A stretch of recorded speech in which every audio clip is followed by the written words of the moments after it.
Good morning and hello everyone. I hope you are safe and healthy. So जल्दी से अभी हम अपना एक रिकैप कर लेते हैं कि हमने अभी तक क्या क्या किया है. राइट.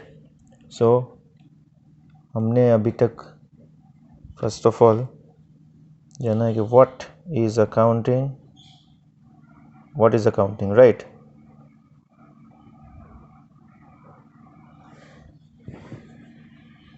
अदर लैंग्वेज में भी बोलूँ तो हम उसको बोल सकते हैं अकाउंटिंग की प्रोसेस क्या है. The process of accounting.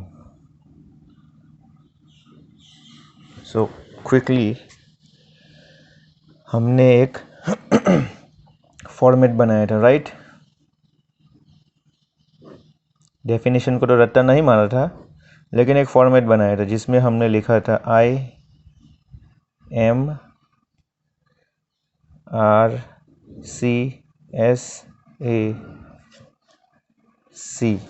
याद तो है या भूल गए?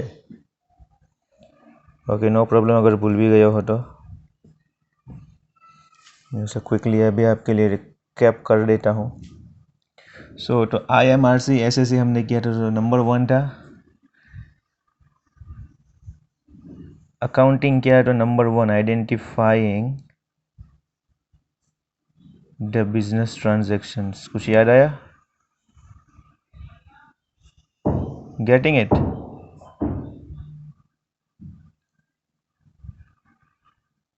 दूसरा आइडेंटिफाइंग द बिजनेस ट्रांजैक्शन, यानी बिजनेस के लिए बिजनेस का ट्रांजैक्शन क्या है वो सबसे पहले आइडेंटिफाई करना पड़ेगा हमें.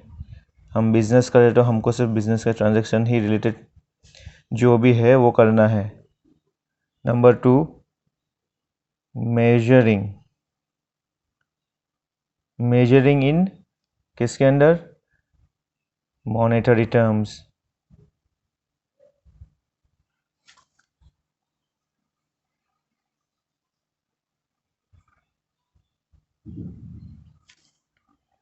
जो बिजनेस को हमने आइडेंटिफाई किया है, अगर हम उसको पैसों में कन्वर्ट नहीं कर पा रहे हैं, देन वो इवेंट और ट्रांजैक्शन हमारे लिए कोई काम का नहीं है. आइदर मॉनेटरी टर्म्स या फिर मनीज वर्थ के अंदर उसे मेजर करना पड़ेगा. नंबर 3 रिकॉर्डिंग करना पड़ेगा. रिकॉर्डिंग का दूसरा नाम हमने क्या बोला था? भूल गए हो तो एक बार फिर से याद दिलाते हैं. उसे हमने बोला था जर्नल के बाद क्लासिफाइंग.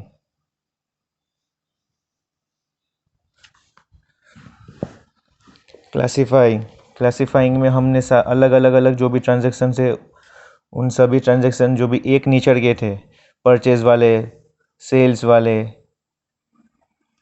तो वो जो भी सारे के सारे ट्रांजैक्शन उसको हमने एक फॉर्म में क्लासिफाई किया. परचेज को अलग किया, सेल्स को अलग किया और उसको रिकॉर्ड किया. रिकॉर्डिंग करने के बाद इस स्टेप को, यानी यहाँ पे जो क्लासिफिकेशन किया है, इसको हम बोलेंगे लेजर्स. राइट. फिर हमने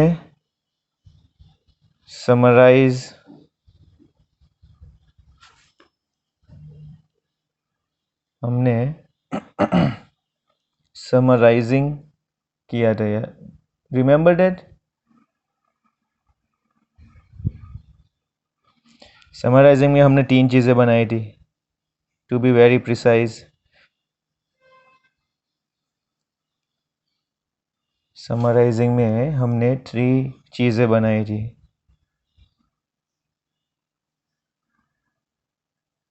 ट्रायल बैलेंस, 1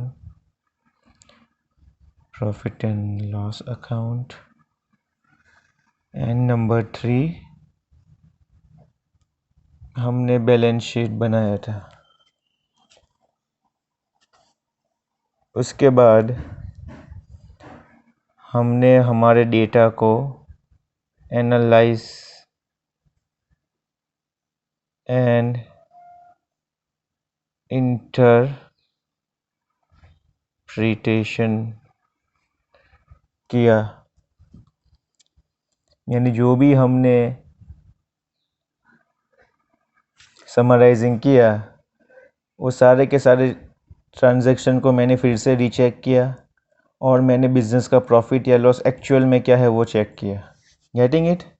फिर आखिरी स्टेप, रिजल्ट्स को कम्युनिकेट किया।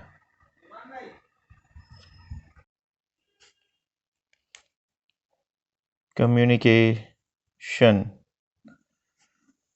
ऑफ रिजल्ट्स, यहाँ पे हमने कुछ इंटरनल और एक्सटर्नल यूजर्स की बात की थी, वो भी बाद में। हम ये पूरा प्रोसेस अभी कंप्लीट कर रहे हैं। ओके, ये हो गया अपना the process of accounting, the meaning of accounting, the definition of accounting. I have sent you that PDF. You have to go through it. You have to use the book language as your base now. This is just for the understanding, okay? So, moving further. हमने बाद में देखे थे types of accounting.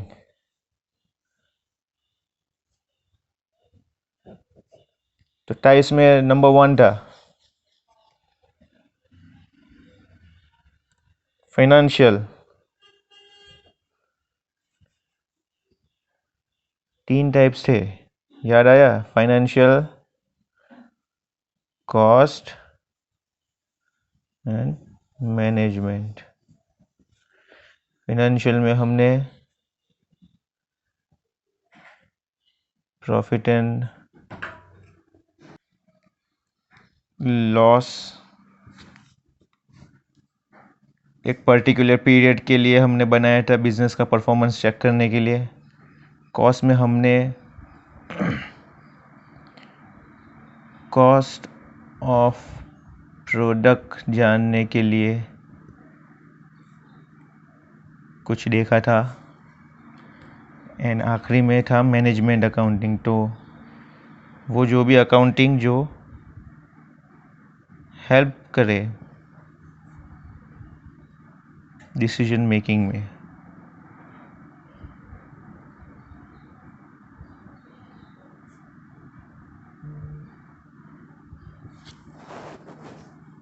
Okay, तो ये हमने types देखे थे।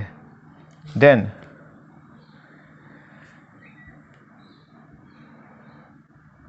अकाउंटिंग बनाने के पीछे का ऑब्जेक्टिव, यानी कोई भी चीज़ हम कर रहे थे उसका ऑब्जेक्टिव क्या था। तो अकाउंटिंग बनाने के भी कुछ ऑब्जेक्टिव्स है, कुछ एडवांटेजेस है, कुछ लिमिटेशंस भी होंगे। तो हम क्विकली उसे भी देख लेते हैं ऑब्जेक्टिव्स में। तो नंबर 1,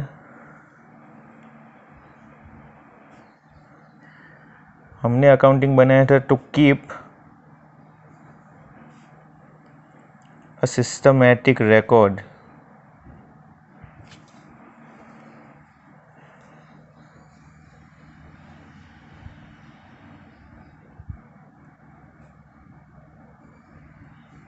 records of ट्रांजैक्शंस। हमने जितने भी सारे बिजनेस में ट्रांजैक्शंस किए हैं उसका एक प्रॉपरली, एक सिस्टमेटिकली रिकॉर्ड हमें चाहिए होगा। क्यों चाहिए होगा? तो ये सारे के सारे जो हमने प्रॉफिट एंड लॉस है, बैलेंस शीट है, ट्रायल बैलेंस है, बिजनेस फ़ायदा कर रहे हैं, नुकसान कर रहे हैं, उस चीज़ को जानने के लिए हमको रिकॉर्ड रखना है। नंबर 2,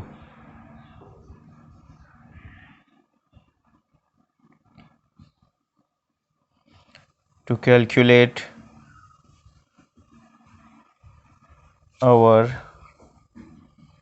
यानी बिजनेस का profit and loss. Profit and loss जानने के लिए हमने अकाउंट को बनाया था। हमको बिजनेस की फाइनेंशियल पोजीशन क्या है वो भी देखना पड़ेगा ना, to know the financial position.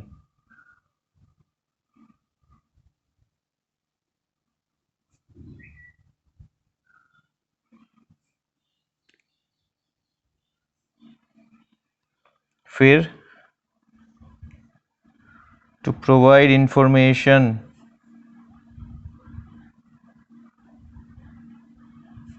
to users में इंटरनल एक्सटर्नल दोनों है, उसके भी अभी मैं क्विकली मैं आपको रिकैप में उसके टाइप्स बता दूंगा अगेन। तो ये तो हमारे कुछ ऑब्जेक्टिव्स थे। ओके, उसके अलावा भी तो जैसे मैनेजमेंट को हेल्प करना है, फिर helping the management, then protecting the business assets. तो ये कुछ 4-5 है, पर ये सबसे ज़्यादा इम्पोर्टेंट है 3। देन कुछ एडवांटेजेस है, बहुत सारे हो गए एडवांटेजेस तो, लेकिन हमको सबसे जो इम्पोर्टेंट है वही एक्चुअल में याद रखने हैं। Advantages of accounting.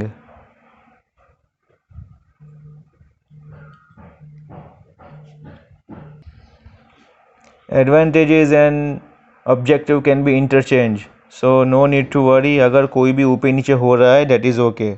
एडवांटेजेस के अंदर नंबर 1, सबसे पहले तो हमको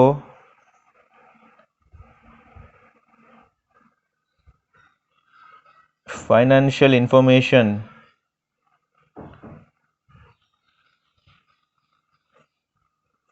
ऑफ बिजनेस की फाइनेंशियल कंडीशन, इसकी इंफॉर्मेशन, पैसा कहाँ से आ रहा है, कहाँ यूज़ हो रहा है, क्या परचेज़ किया है, क्या बाय किया है, क्या सेल आउट किया है, फ़ायदा हो रहा है, नुकसान हो रहा है, वो सबको सब एक बुक में मेंटेन करके उसकी इंफॉर्मेशन को मेंटेन रखना है। सबसे पहला है एडवांटेज अकाउंट का, कि अकाउंटिंग ये बताता है। सेकंड, मेमोरी को रिप्लेस करता है। मेमोरी को रिप्लेस करना मतलब कि जितने भी सारे ट्रांजैक्शंस किए, अभी हमको अपने माइंड में उसको याद नहीं रखना है कि भाई ये डेट पे हमने कौन सा ट्रांजैक्शंस किया था, कितने का किया था, किसको किया था, कैश में किया था, क्रेडिट में किया था, कौन सी कोई बार्टर एक्सचेंज सिस्टम में हमने किया था। तो वो सारी की सारी चीज़ें याद रखनी नहीं है। हमने अकाउंट के लिए जो बुक बनाई है उसके अंदर सिर्फ उसको रिकॉर्ड कर लेना है, ये हमारी मेमोरी को रिप्लेस कर देगी। Okay, again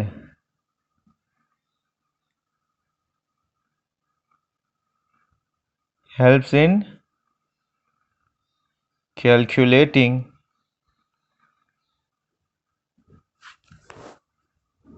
profit and loss.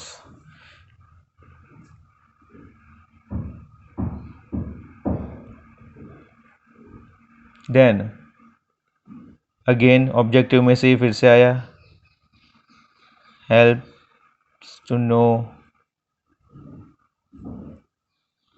financial position of the business,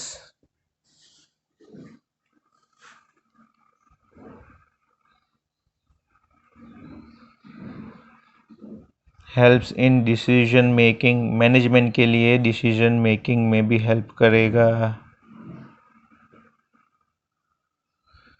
then अगर हम कभी फ्यूचर में पार्टनरशिप कर रहे हैं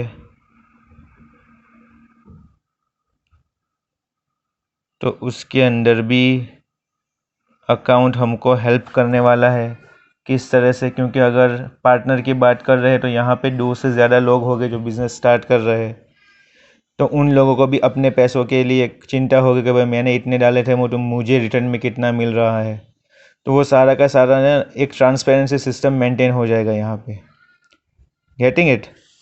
तो पार्टनर्स को भी ये हेल्प कर रहा है। देन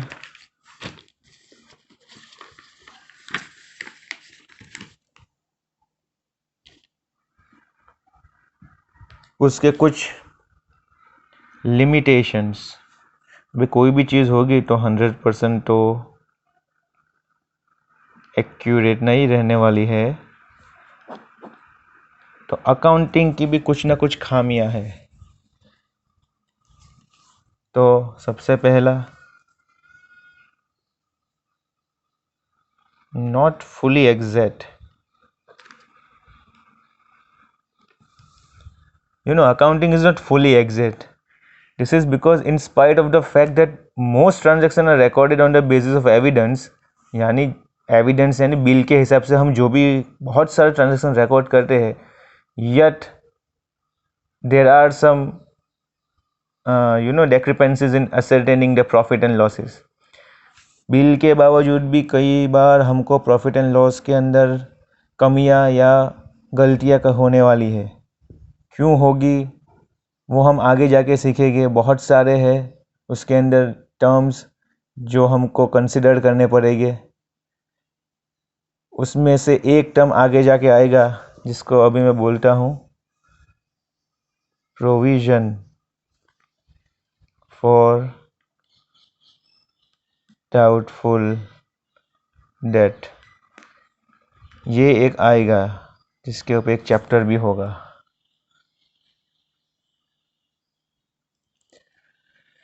तो सारा का सारा accounting is not totally exact. तो ये भी हमको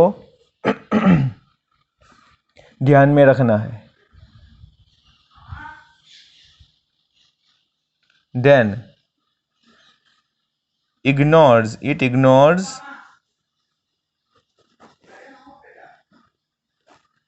qualitative elements.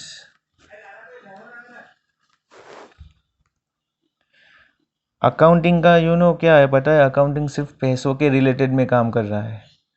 Only those transaction recorded which can be measured in terms of money's और money's worth.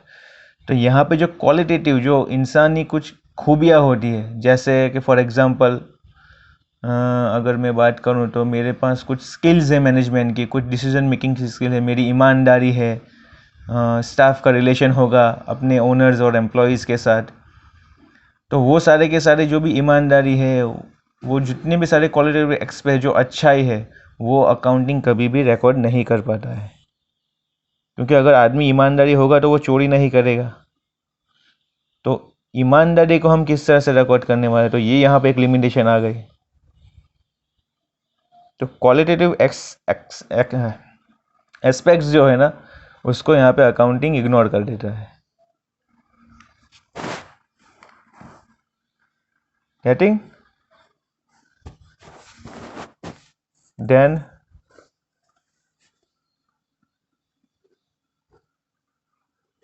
Price level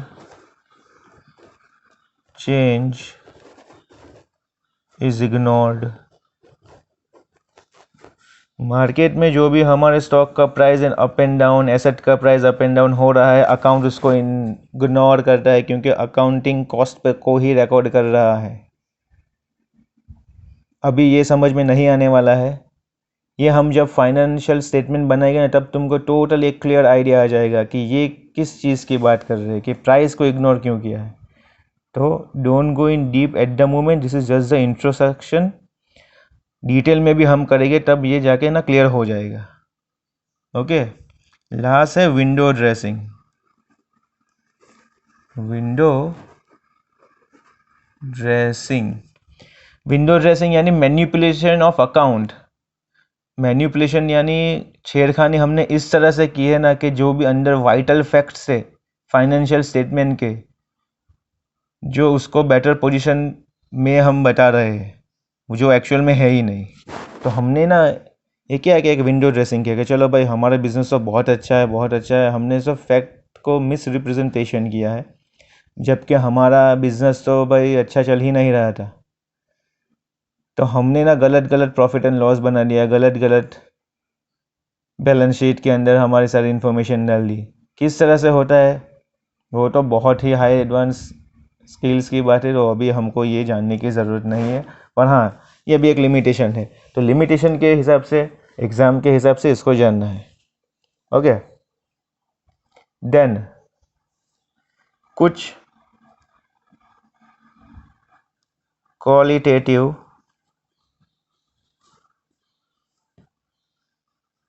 elements.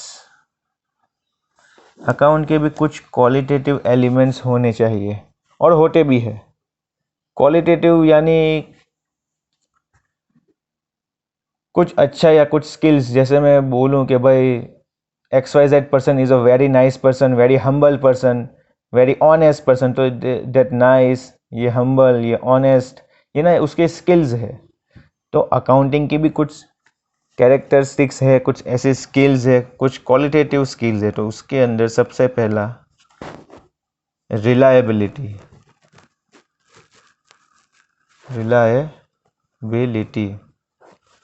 Reliability का मतलब यानी अकाउंटिंग जो हम कर रहे हैं वो एक रिलायबल सोर्स होना चाहिए।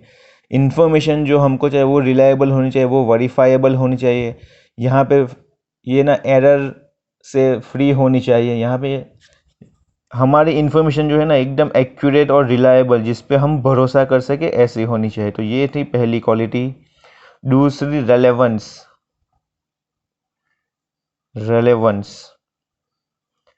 रेलेवेंस यानी जितना मांगा उतना ही इन्फॉर्मेशन होनी चाहिए। जैसे मैं मांग रहा हूँ कि भाई मुझे सिर्फ इस महीने का प्रॉफिट एंड लॉस क्या है तो वही जानना है, तो उसके लिए तुम अगर मुझे 10 साल के बुक्स दे दोगे प्रॉफिट एंड लॉस के, तो उसके अंदर मुझे हेल्प नहीं होने वाले। दैट इज़ इररिलेवेंट, क्योंकि मुझे तो एक ही महीने का चाहिए।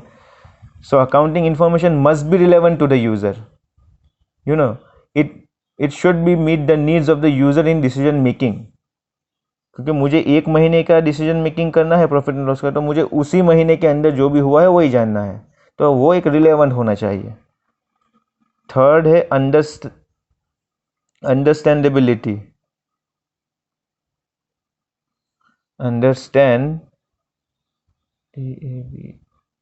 ABILITY, थोड़ा बड़ा था इसलिए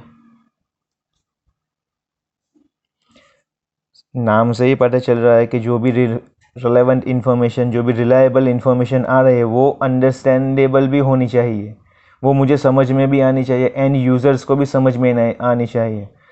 किसी अनपढ़ को मैं जाके दे दूँ भाई ये देखो मेरे बिजनेस में ये फ़ायदा, ये नुकसान हुआ है, तो उसको तो वो चीज़ ही नहीं समझ में आ रही है। तो समझ में आए ऐसे इन्फॉर्मेशन देनी है हमें। किसी फर्स्ट स्टैंडर्ड के लड़के को मैं बोल दूँ कि भाई ये 10th स्टैंडर्ड का मैथ्स का बुक है, अभी तू इसे सम सॉल्व कर दे, तो उसको वो समझ में ही नहीं आने वाला है। तो फर्स्ट ऑफ ऑल उसको वो भी जानना ज़रूरी है ना कि उसके हिसाब से अंडरस्टैंडेबिलिटी क्या है। तो हमको भी बिजनेस के हिसाब से जो भी हम समझ सके ना, ऐसे डेटा प्रेजेंट करने हैं सामने वालों को। इररिलेवेंट, अनरिलायबल ऐसे डेटा प्रेजेंट नहीं करने हैं। गेटिंग? लास्ट है कंपेरेबिलिटी।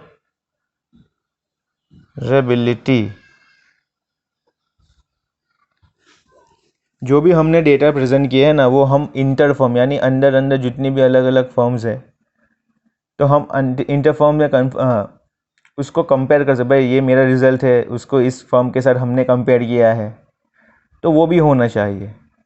फिर दूसरी अलग अलग फॉर्म्स होगी, जैसे अलग अलग कंपनीज़ है, तो वो भी आज अपने जब ये फाइनेंशियल स्टेटमेंट निकालते हैं ना, तो वो कंपेयर करते हैं कि भाई मेरी कंपनी का इतना फ़ायदा है, XYZ कंपनी का उतना फ़ायदा हुआ है, मुझे इतना लॉस हुआ है, उसको इतना लॉस हुआ है। तो इंटर एंड इंट्रा दोनों का कंपैरिजन होना ज़रूरी है। इंटर यानी फर्म के अंदर, याद रखना, इंटर फर्म यानी विद इन, एंड इंटर यानी आउट। फर्म कंपेयर जब करेगी अलग अलग कंपनी से, उसे इंट्रा बोलेंगे। जब फर्म के अंदर कंपैरिजन होगा तो उसे बोलेंगे inter. Okay.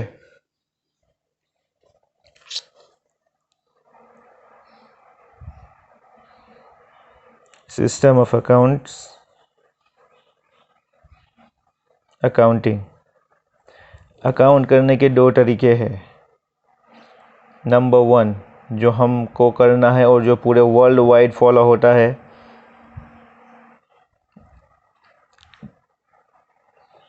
Double entry system. Number 2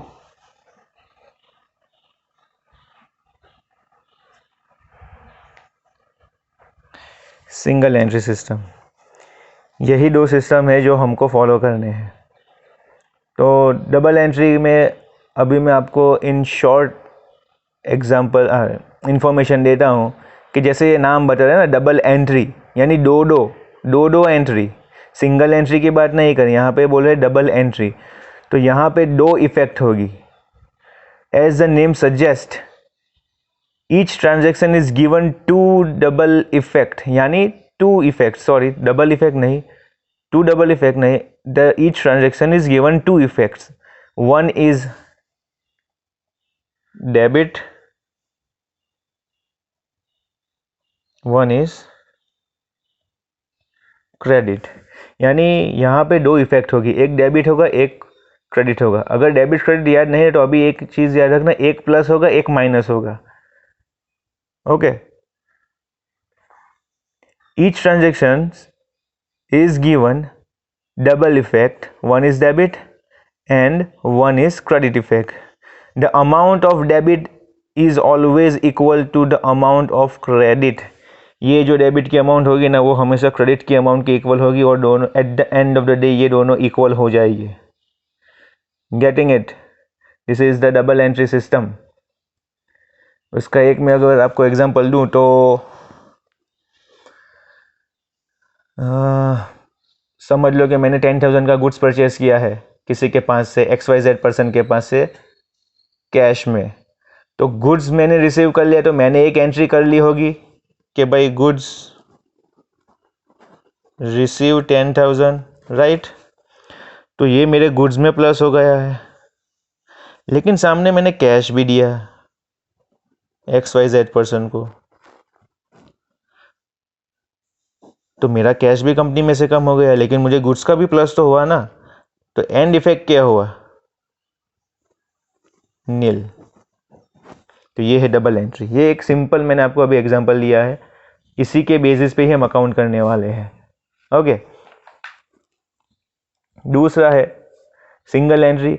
single entry का हम बाद में सीखेंगे, अभी फिलहाल उसकी ज़रूरत नहीं है। बहुत ही छोटा चैप्टर है सिंगल एंट्री का, और इतना रिलेवेंट भी नहीं है। हाँ, जानने के लिए हमको सब कुछ करना है। सो ये इन शॉर्ट हमने आज चैप्टर नंबर 1 को कंप्लीट किया है। मैं आपको कुछ क्वेश्चन आंसर्स दूंगा और आपको PDF सेंड कर दी है, उसके हिसाब से वो क्वेश्चन आंसर आपको करने होंगे। Any doubt you can call me, you are having my number, or you can WhatsApp me, you are having the number, I will update it in the group.